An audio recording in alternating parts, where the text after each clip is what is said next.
Assalamu alaikum. Walaikum salam. What's the name of lesson? What? Lesson number? 17. Okay, now tell me what is the meaning of madda?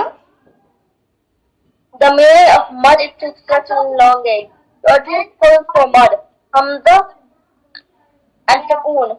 Well done. And now the question number 2. Tell me the types. How many types of mud? There are six types of mud. Mud mudasil, Baman fasil, mud lazim, mud lin lazim, mud arid, mud lin arid. Okay, in which academy you are starting the lessons?